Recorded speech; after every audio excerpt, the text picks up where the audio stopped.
Welcome to TLC for the Soul podcast, where soul meets spirit. You have entered into sacred space. I'm your host, TAMI Chambers, and I'm here to help you shine. Now let's get going on this podcast journey.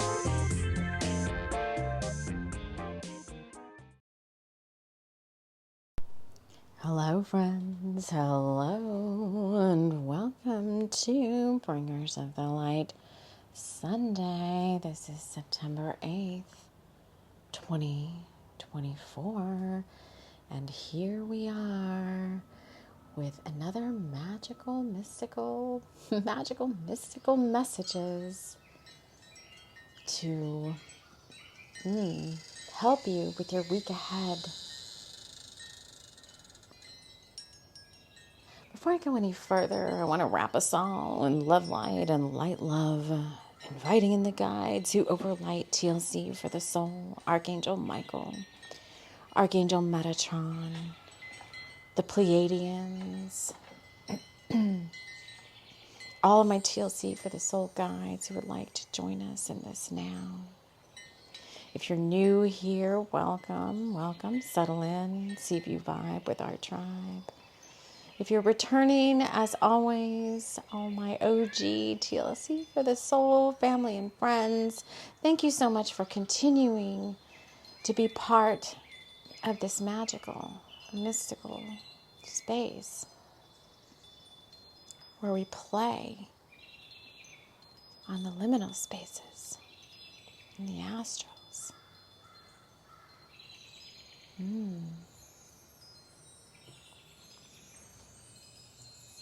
Playing right now in the witch's apothecary.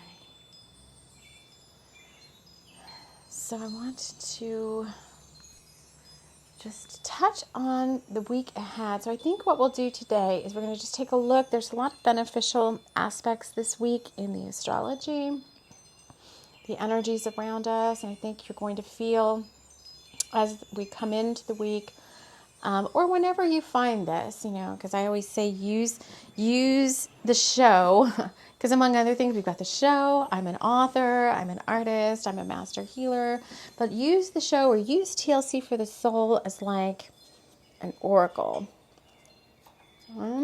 We've got, next month will be our 7th year on the podcast and on YouTube. Drinking my hot chocolate with marshmallows. Pumpkin spice. But use the show as an oracle. So there's almost 800, I think, shows now. Pretty much the majority of them are timeless. If you need a message at any time on your journey, go to the show, either on the podcast, on YouTube, wherever. You can also use my Instagram, my TikTok in the same way. Ask Spirit for what you want, what messages you might need in this now. Go to the videos list or the podcast list or the playlist or whatever you're drawn to, and close your eyes and scroll until you till you put your finger down or use your pendulum or whatever it is you use to discern. And then trust that those messages in that show are meant for you. And I can see people doing that because I see in my analytics some older shows making a little bit of a resurgence. So yay, that's what it's all about. This coming week, we have the 9/9 portal on Monday.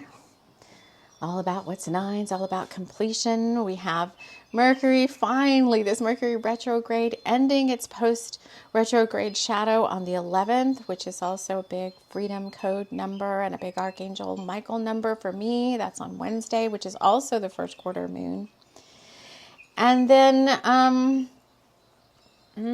towards the end of the week, beginning on Friday, we start moving into that kind of just kind of like a dreamy, I think anything goes between now and the end of the month kind of energy. I would just suspend all, I would just honor all possibilities between now and the end of the month as we move into the energy of the full moon partial lunar eclipse in Pisces on the 17th. And the next 3 weeks I just don't even know where to go with that. I think a lot of unexpected happenings, a lot of things coming in between the two eclipses, the new moon partial solar eclipse in Libra on the 2nd. Those 3 weeks there, the 17th, the week of the lunar, the last quarter moon, and the week of October the 1st. They just keep saying like anything goes, be ready for rapid, swift shifts and changes, but beneficial ones. These are not the astrology alignments of, take cover and, wait it out. These astrology alignments are for beneficial changes, the ones you've been waiting for. If you've been trying to manifest anything that has seemed to have been taking a really long time, this Pisces eclipse, this Libra eclipse could be the ones to pop off those things for you. So many things. We've already talked about this in a little bit more detail in our September energy hangout. It's both on the podcast and on YouTube. It's, I believe, the show right before this one. I don't think a lot of you have heard it yet, and there's a lot of juiciness in there. There was the channeling in there also from the Earth Council for September, and I didn't read the entire channeling like I typically do because they had 5 key points and it was very lengthy, and so I put the whole channeling up on the blog, which there's a link to that. Links to everything I talk about are always in the notes of every single show, in the description box or whatever you want to call it. Just use your finger and hunt and peck for it's in there. Anyone trying to manifest a divine soul partnership, put whatever moniker you want on that, your twin flame, your soul flame, your twin heart, your soulmate, whatever, romantic partnerships and new relationships. That Libra eclipse, that solar eclipse on October the 2nd, that's pretty much the one where everything's supposed to take off like a rocket. I'm supposed to be doing a separate show for you guys that are trying to manifest a partnership, because there was a big channeling on that as part of the September energy hangout and the Earth Council update. And so they've asked me to help prepare you all for what's coming with that eclipse. So I guess maybe the show right after this one, sometime early next week, I'll be bringing that channeling in. Again, if you want to read it in advance, go to the blog. It's probably the best place. You can read the entire thing, and it will give you all the details. And we're going to dive into that even more. This week ahead, though, I already kind of felt what we're going to do here is we're going to see what we're going to read the chapter that's coming up. So I was drawn back to... we're using already published books right now for this. So I have over 15 published books and many more to come. And I'm trying to get the majority of them into audiobook format, which I don't think the Rose of San Juan Capistrano an audiobook? I thought it was. I think it's an audiobook on the podcast and on YouTube. I think it's in a playlist. Let's just go see. Yes, it is. So it's in a playlist on the homepage of my YouTube channel, and in Spotify there's a playlist for it. Or if you're in another podcast provider, because I know this podcast is all over the place in terms of the different podcast providers that we're under. I think you can search within the podcast, and you can put Rose of San Juan Capistrano, and all the audiobook episodes will come up there. But I was guided to go, I'm writing and I'm trying to finish Mabon and Murder, which is the next in the Bringers of the Light series of books that I have out there. All my books are channeled via automatic writing, and I don't want to diatribe too much on that, but all my ebooks are free to read. Paperbacks are not out. I pulled all the paperbacks, so there's no paperbacks right now, but my ebooks are all over the place. So, Barnes and Nobles, Apple Books, Google Books, all those places you can get ebooks, Kobo and all that. And my Smashwords publisher is, a link to that is also in my show notes. So you can search my name there for my books, Tammy Lynn Chambers, and you will find my books. And then you can download them. And you could read along with The Rose of San Juan Capistrano. You could also download the book, and you could listen to the audiobook and read along and listen along at the same time. But I was drawn back to this. This is the second in our Rose series of our Bringers of the Light Tessa Locke with Rosalie and Calvin. And in writing Mabon and Murder, for anybody that I know, many of you were a fan of the Rose of San Juan Capistrano in the Rose series. And Canton Cara, our fairy, who has the fairy portal along the path to the Hidden Foot Tavern in the Rose of San Juan Cap, came up as a reference in Mabon and Murder. And I was like, maybe this week has something to do with fairy portals and times outside of time and liminal spaces and all that. So I went to the manuscript and I said, okay, where are we going with this? And I did the same thing I just told you guys to do. I closed my eyes, I put my finger down, I said, what's going on right now that folks need to be aware of over the week ahead? And we are going to drop in on chapter 10, which when I read the first few sentences, I'm like, oh, this is the one with Canton Cara. So this is one about the fairy portals and the path to the Hidden Foot Tavern. So I think the energies we're going to be talking about here begin with this week ahead of 9/8, but I think they're going to carry you all the way through to, they're saying mid-October. This feeling, these energies, whatever it is that's coming up, or whatever it's starting, you're just going to feel like, they're saying like you've been picked up out of one timeline and plopped down into a whole new shiny like life stream. Maybe not even a timeline for some of you, because timelines are interday, right? Like I can be like, oh, I'm going to be on this timeline and do this. Oh, no, I'd rather shift frequencies and move up and down. But life streams, as I like to call them, or you can call them live streams, because who knows, right? You never know what's happening to a freaking live stream either. But life streams to me are more like your destined timelines, like your destined streams. So, right now I'm living here in North Dakota in my house and blah, blah, blah. And somewhere on my path, I'm destined to someday find my person and move on, move on with my life and all the things I've been dreaming about. And it's like, that to me is a new life stream when a big major event happens, the passing of someone, the birth of someone, the birth of a new relationship, having a big job, moving across the country, moving to another country, those to me are destined life events, those bigger events, not, like, I don't like my lunch, so I'm gonna change frequencies and go eat somewhere else. Like, it's not inter-day stuff. These are big things, big things. So that's what their spirit's saying when they're like, you're gonna be picked up out of one life stream and put down in like a new higher vibe, higher frequency life stream over this next 6 weeks or so. Is when these things are going to start popping up. So that may not be 100% of you that listen to this right at this moment may not have like some major life event change. But let me listen. How many? They're saying the majority of you are.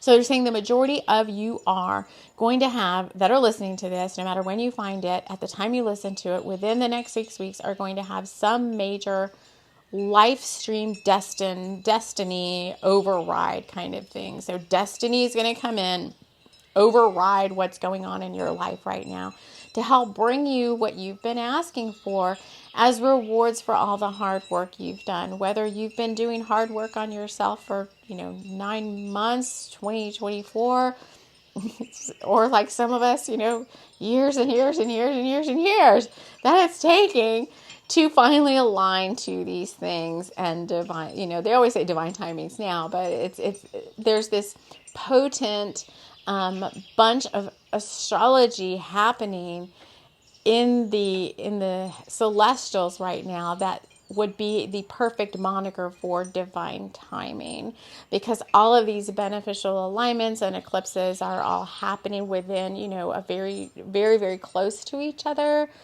And it's allowing for spirit to then drop in and all these things you've been wanting have been created behind the scenes. All of these new, destined timelines, destined life streams. Every time you dream about them and every time you want them and every time you reaffirm them, they are being created by, the weavers, the weavers and the astrals. They're not completely angelic beings. They work with, they're like, I don't know, how would we describe the weavers?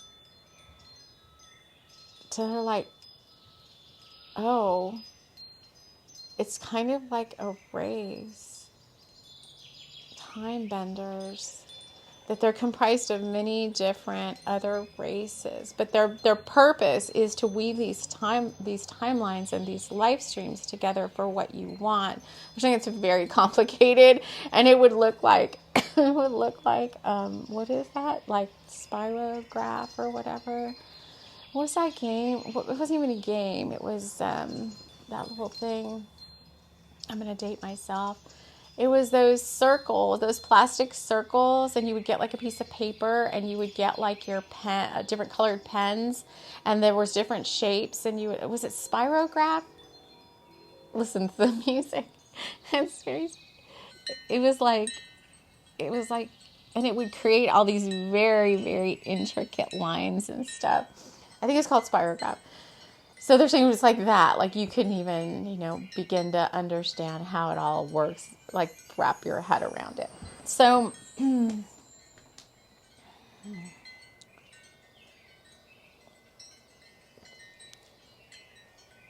they're saying they kind of work up close with like the seraphim,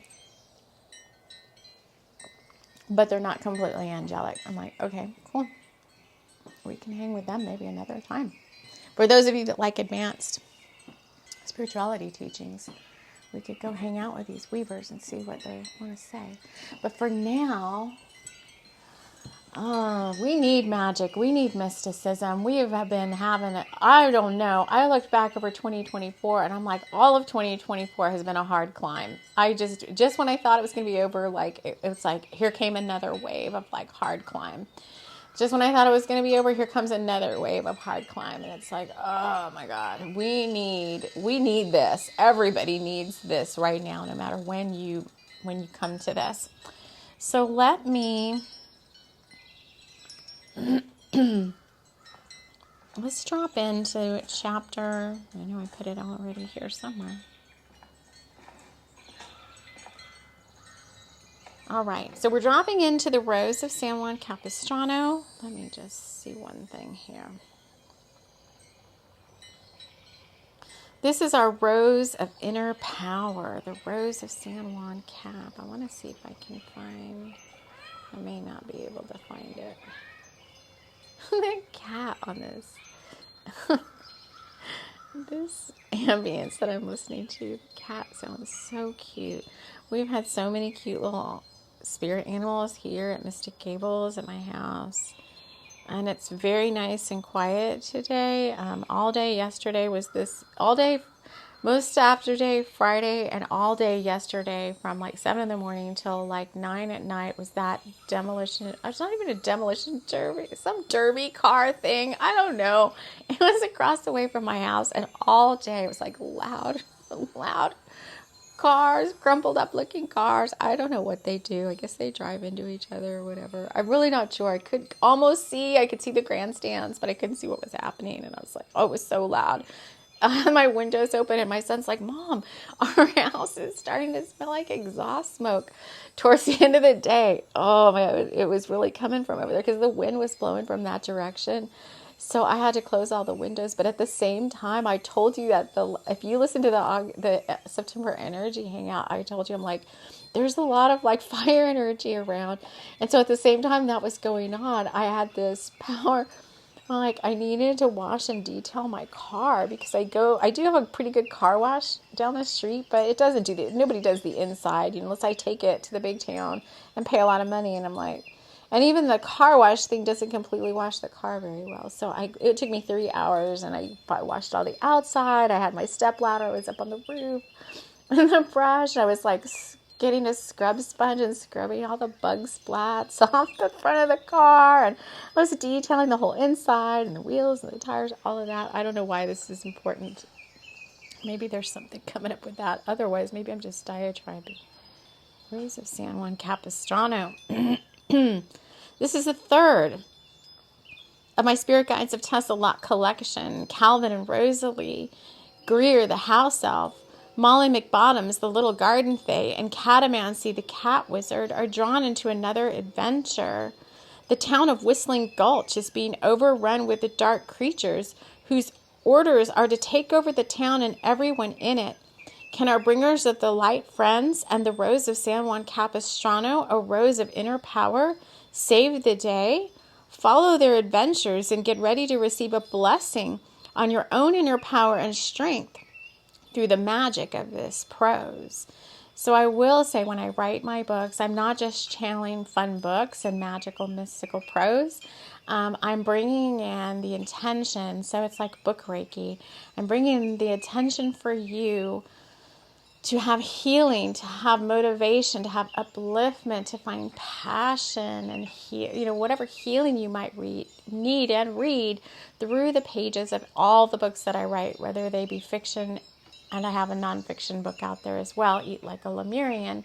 But this one is a rose of inner power. This rose, the Rose of San Juan Capistrano, is like finding the inner strength, finding the inner power to keep going, keep persevering, which is a big theme right now with Neptune. Oh no, not Neptune, Pluto going back into Capricorn.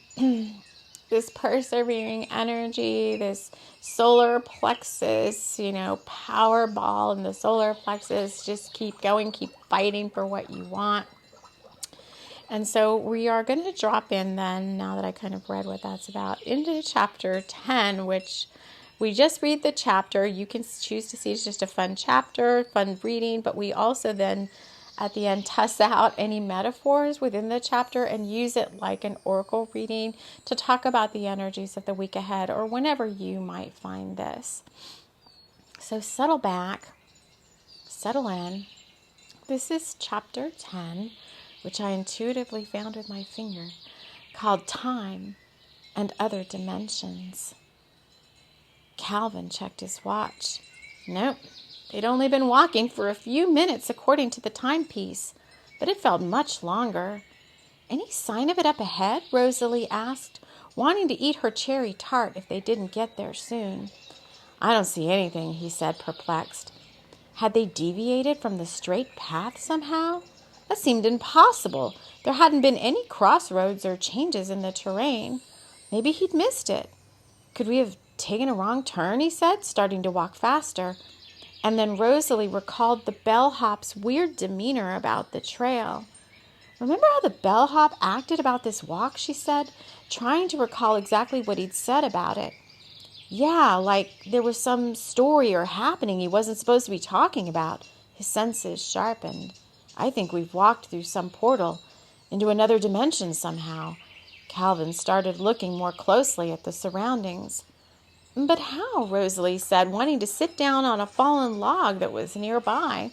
I feel so sleepy, she said, yawning. No, get up now, he said, moving to get to her, to get her to her feet. We can't fall for that now, he said. We'll never get back to our room. With sheer determination, he made himself keep standing.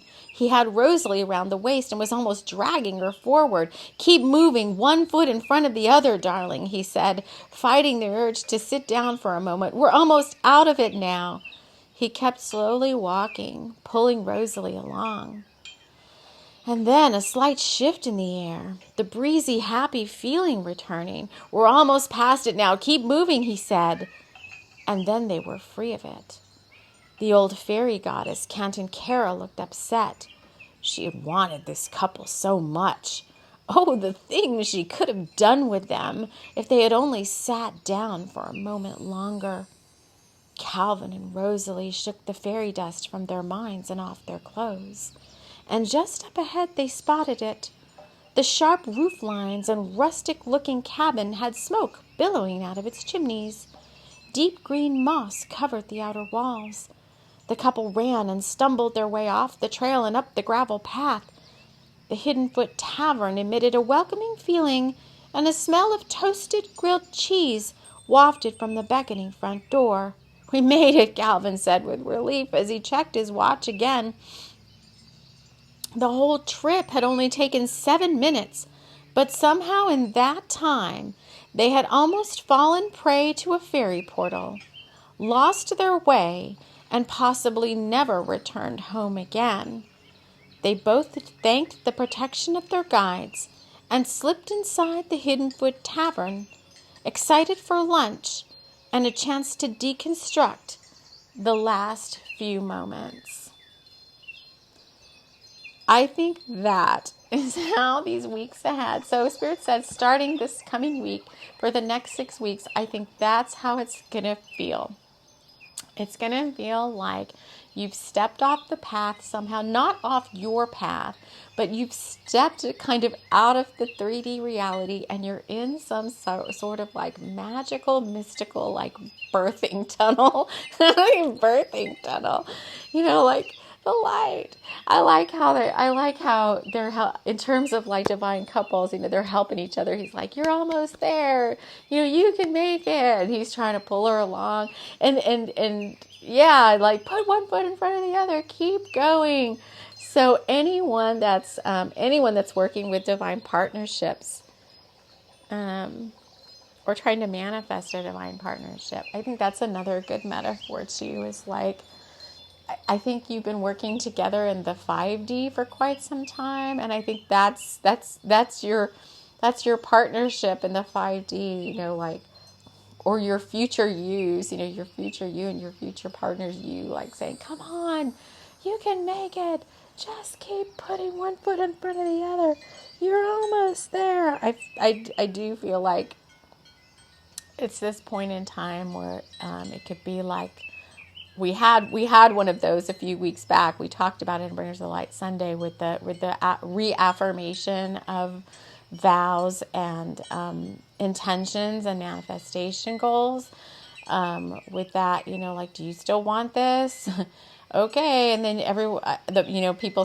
people or you or whoever said you did. And so those relationships became even stronger.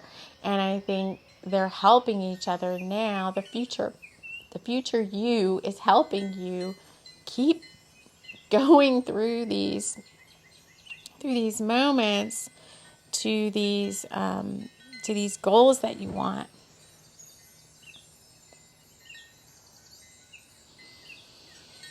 Do you want me to get a card? Okay, where do you want me to get a card? I was listening to Spirit talk. Where do you want me to get a card from? This Samhain card. Okay, so they're having me, this card came, I did not post a almost daily short today. I was like, so tired. I've like been pushing myself physically for like the whole last week. And we said that was coming in the energy, like lots of energy to get things done. But I was like, I cannot do that today. I have got to have a yin day. And so I pulled a lot of cards this morning. And I'm going to the embroidered graveyard to the book. And one of the cards that came out this morning was the Samhain Veil Walker card. And it came out with the autumn equinox. So between now, even Samhain, it just keeps going on and on. The energy. Let's see what they want to say about this card. This is a great book, so I do like to read the book. This is card number 68, which is a 14, which brings down to a 5. You may have been seeing a lot of 555s. My son just keeps sending me like reams of angel numbers, like still, and they all have ones in front of them, which are aces, which are new beginnings. He's been seeing 133 like over for all last week. Every time I turn around, he's sending me 133 and 122. 133 for me is a number about co-creating with the universe, but also about having patience in the process, which I know if you've been on this journey a long time, you're like, yeah. But, you know, according to the Weavers, Rome wasn't built in a day. And neither was your new destined timeline, apparently. It's card number 68. This is the embroidered graveyard. We're going to take a look at the Samhain Veil Walker card. Oh, it's the last card in the deck. There we go. Endings and new beginnings on a dark and sparkling night. 4 death's head hawk moths flutter in to cluster around the flame of a black candle of protection. The candle guards an elaborately carved pumpkin-shaped planchette, lighting the glass eye, which projects a rainbow out into the surrounding dark world. A slice of color in the dark, showing anything is possible if we are brave enough to look through the eye and pursue what we visualize with determination. Can't make this up. This is quite literally a calling card from the spirit world to you. When this card presents itself, it says someone is trying to get in contact with you. It is up to you if you wish to follow this contact. Grab your goodbye card and perform the severing spell if you have fear, or perform a quick protection spell and then ask the cards a follow-up question to learn more about the energy or spirit that is reaching out. And then the author says, a favorite question of mine is, does this energy or spirit have good intentions, or is working with this energy and spirit in alignment with my highest self and for the greater good of all? Trust your instincts. And then it says, when this card greets you, whether on Samhain night, Halloween night, a bright spring morning, or any time in between, it's an invitation to cast your most powerful magic. Perhaps this is a formal spell at your altar or sacred space, or maybe it's when you're creating art, singing, dancing, or walking amongst nature. Ask yourself what actions, hobbies, thoughts, and beliefs heighten that magical feeling within you, and then pile them all together in your own custom ritual. I think this is about that same energy we just read about in that chapter. I do think energies are trying to get in contact with you. This time of year, the veil is, they always say the veil is, what veil? Coming into Samhain, even on the other side, coming into Beltane. Everyone's coming through. Ancestors are coming through. Passed on loved ones are coming through. People, higher selves of those you want to hang out with are coming through. Many messages, many signs, many synchronicities, serendipity. The bliss codes are high right now. It's all coming together in a big old giant mashup, just like this says, of like beneficial energy for the September and October are going to be like, they're saying bring the popcorn, because it's going to be like watching this amazing movie of your life, like a good one though, not like a disaster movie. Yeah, there goes that magical chime sound again. So let me just see if there's anything else they want to talk about. Yeah, I mean, that pretty much says it all. It's like, just be paying attention to what comes up for you and enjoy this time. And I would see this week too with this the 9/9 and the 9/11 energy of this week that's coming up, or whatever week you find this as a week to honor what has come before. Again, all the hard work you've done, how you've grown, and get ready for what's coming for you. Get ready to receive, even if the illusion of your current reality doesn't show you anything quite right at this moment. You may be like, I'm not getting ready to receive anything. I'm still sitting in the same place, looking at the same things, talking to the same people, doing the same stuff. And they're like, hold on tight, hold on tight, because things are about to take off. And I just saw 33:33 on the timer. So with that, I think we're going to go ahead and end this here. And the next show we will do for you is for all my divine twin flames, soul flames, twin hearts, whatever you want to call yourself. So we can talk about what may be coming up for you in the couple of months ahead. So thank you all so much for joining me here, and we will see you again soon. Take care. This episode was brought to you by Tessa Locke's very own The Fish Store, fish and chips for the eclectic. Come on in and pick up our famous order number 5, the Tor Tower, and you'll be delivered a steaming pile of crackling, crunchy fish and chips. Welcome for dinner, lunch, or anything in between. The fish store for the eclectic